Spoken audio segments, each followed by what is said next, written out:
Hello students, welcome to Legacy IAS Academy.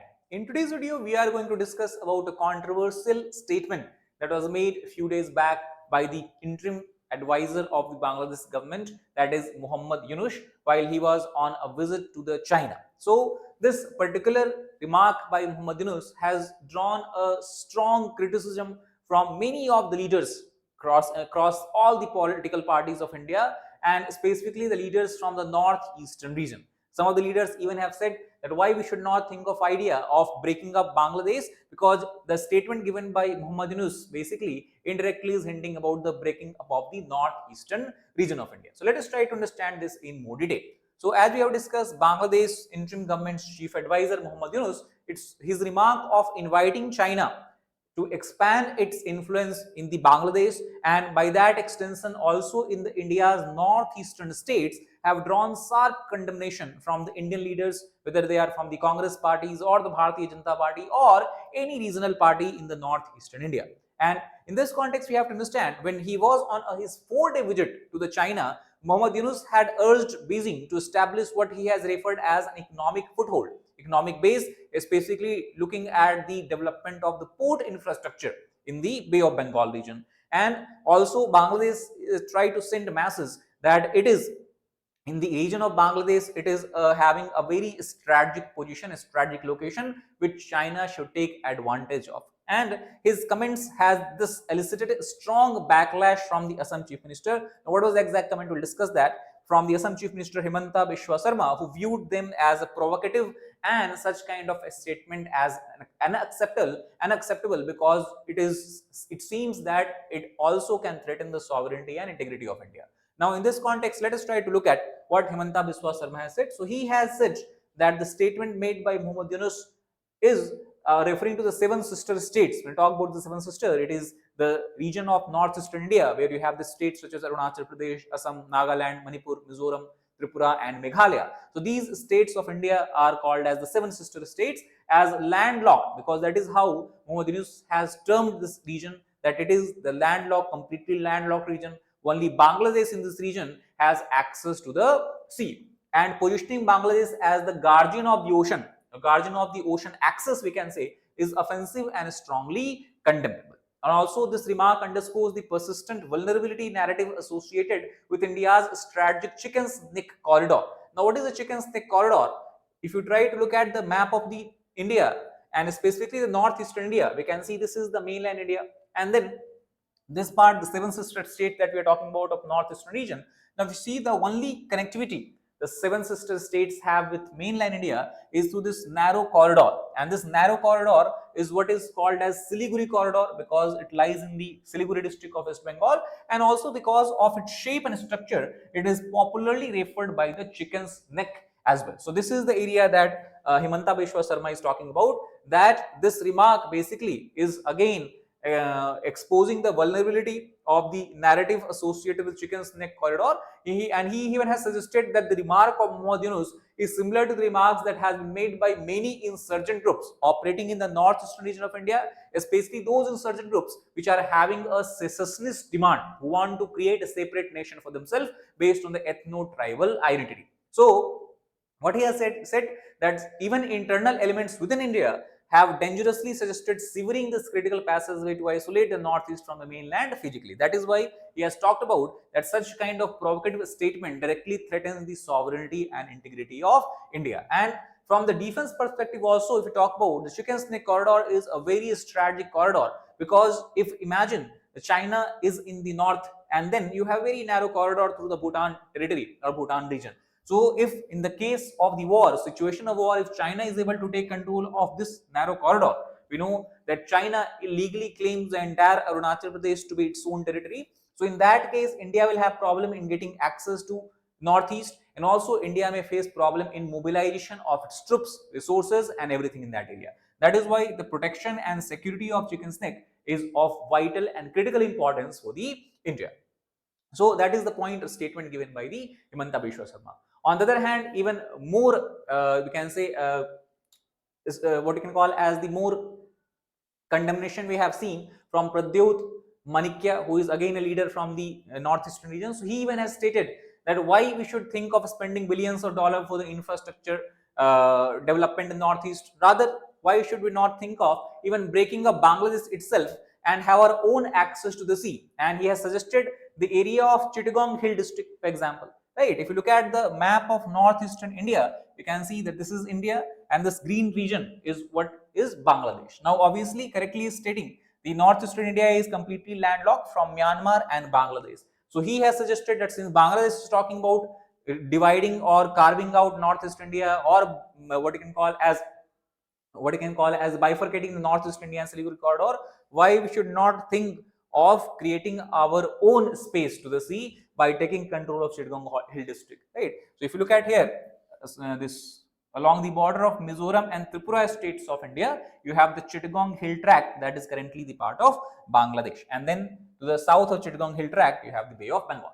And the reason he has given is because if you look at this entire area, it has been inhabited by tribes such as Tripuri, Garo, Khasi, Chakma, the people who reside in India as well. And he has claimed that most of these tribes always have wanted to become part of India since 1947. So by that right, why we should not go and capture this land, and through Chittagong Hill district, then the entire northeastern region will have access to the Bay of Bengal as well, right? So this is a kind of reactionary statement, we can say, that has come against the statement of Muhammad Yunus.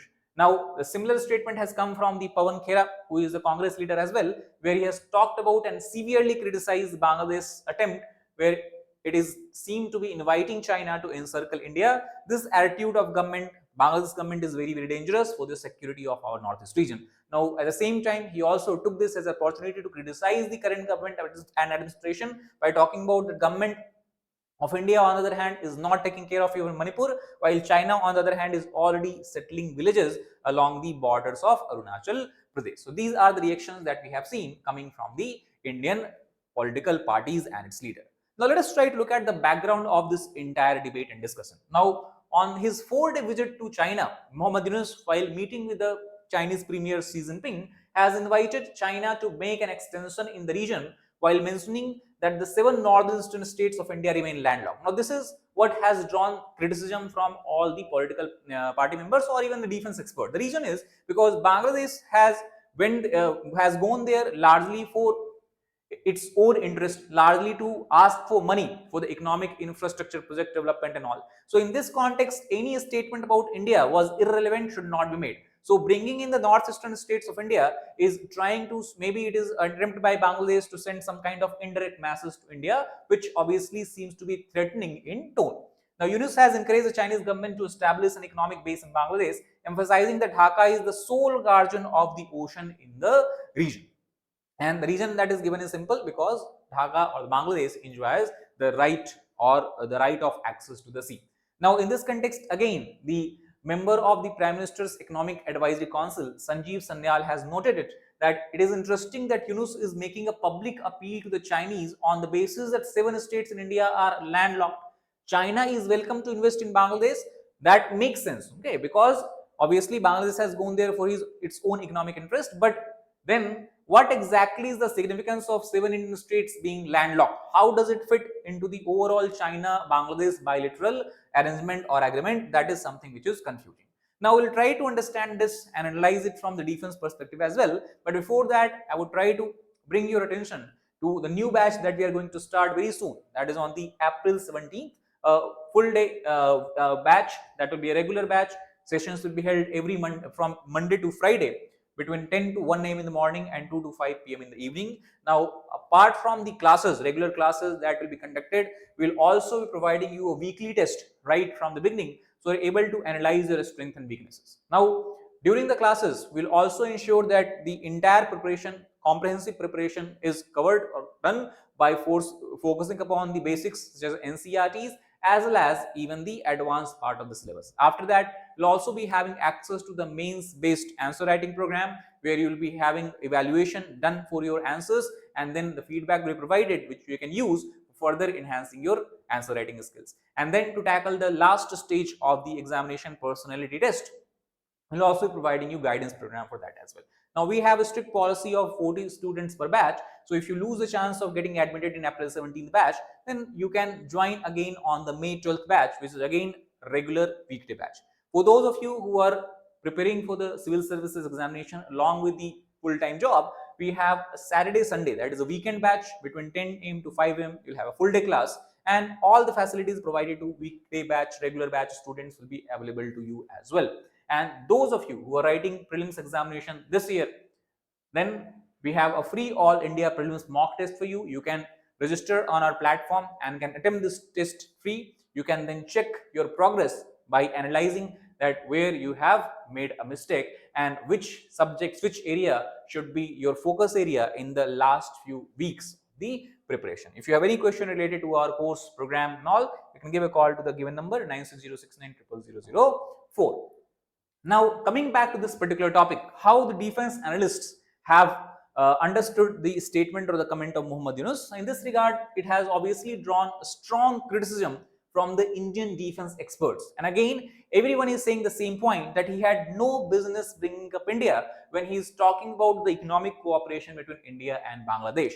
He should not have talked about northeastern region at all, as whatever problems, even if you talk about the northeastern region, obviously it is not connected to the ocean, it is a landlocked, that is a fact, but that is for the government of India to take care of. How will be ensuring our development, infrastructure development in those areas, and we obviously are handling it, right? We have a lot of projects that are mainly aimed to boosting the connectivity of the northeastern region with the mainland India.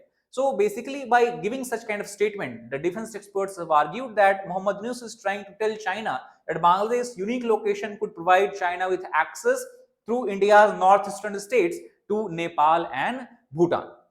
And is he indirectly thus trying to say that Bangladesh could cut off India's northeast? This is also an inference people can draw from his irresponsible statement as such. Again, one example of what government of India has recently done to boost the connectivity between northeastern India and mainland India is a very well-known project, that is Kaladan Multimodal Transit Transport Project. So through this project, obviously, we are using the port of Calcutta through the Sitwe port of Myanmar. So if suppose someone have to move goods through the Calcutta region or the West Bengal region to the northeastern region, the only available route, as I discussed before, is the Chicken's Neck corridor, and that is a very long land route. Suppose if you want to go to Mizoram, then the distance is humongous in nature, the time taken also is quite higher. So by alternate route, we can then directly go to the Sitwe port, and from Sitwe port we can then move the goods through the river that is called as the Kaladan river. So we have the sea route, then we have the river route. After river route, then we have the national highway up to the border of Mizoram, and again through the state highway we can transport everything up to the Aizawl, that is the capital of Mizoram, and then we know that the entire northeastern India is connected, so everything can be transported here. So this is one example of how we are trying to boost the connectivity between northeast and the eastern India and the mainland India. So obviously through this route also, the what I can say, the problem that northeastern region faces is the inability to access the sea. To some extent that can also be solved. Now, why such a statement is coming from the chief advisor of the Bangladesh government? Now there can be several reasons. One reason that defense experts have argued is because of the economic struggles that Bangladesh is facing. Even they have went on and claimed that the current economic situation of Bangladesh is so bad that it is similar to what it had in the previous era, in the times before the liberation in the 1971. And Muhammad Yunus had largely gone to China to secure funding because the economy of the Bangladesh has completely collapsed. And this also has come to in that time when the US aid, the largest aid agency of United States, that is heavily, what you can say, limited, its effort has been limited, and the support that it used to provide to Bangladesh has been completely stopped after coming of President Trump as the 47th president of the United States. So US aid used to support a lot of programs in the Bangladesh, and that program has all stopped, and that is also that has created a consequence or dire consequences on the people of Bangladesh. And also we can understand that such kind of statement, provocative statement, is overall we have seen coming from Bangladesh largely because of India's stand of supporting Sheikh Hasina. Again, to remind you, Sheikh Hasina has to flee the country after being ousted from the government, and since August 2024 she has taken refuge in the India, and Bangladesh government has asked, interim government talk about, has asked India, requested India to extradite her so that she can face consequences, but that has not been done by India. So this also can be seen as an attempt of giving such kind of statement to pressurize India, right?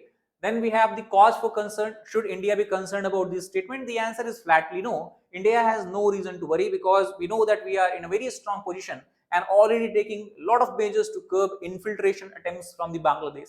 Almost 90% of India-Bangladesh border has already been fenced and it is secured and is continuously guarded by the border guarding forces.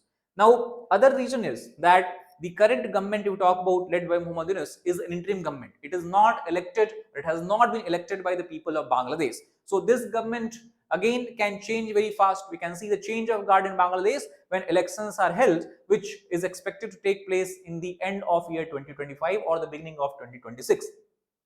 Second, next is, if we talk about the Indo-China ties itself, it seems to be mending because after the Ladakh standoff in the recent few months, we can say there has been a significant upsurge in the ties where you have the meeting of the special representatives from both India and China, and to some extent disengagement of troops on the Ladakh we are seeing. So obviously China also would not try to upset this thaw that has developed because it is important for the economic, important for the Chinese as well.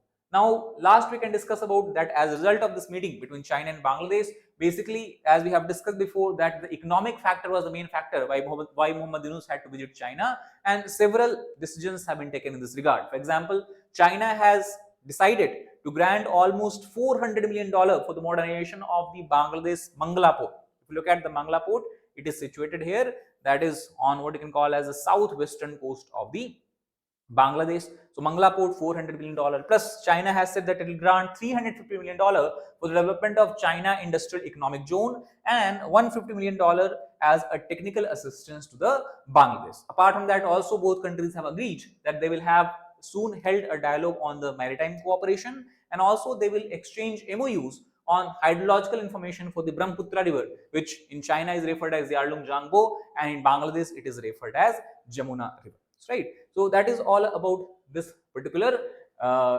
development of the situation to talk about. Lastly, what we have to understand that Muhammad Yunus also has requested and sought a meeting with the Prime Minister Modi on the sidelines of the BIMSTEC summit that is going to be held very, very soon. And in the last, we can conclude by saying that India is too big a country to be threatened by any country, and Bangladesh is totally irrelevant in that regard. If any threat indeed takes place or occurs in the region of northeastern India, India is well placed to handle such threats. Now, that is all for this particular topic. If you like the video, please hit the like button, share it with your fellow aspirants, as well as subscribe to our channel for more such content. Thank you.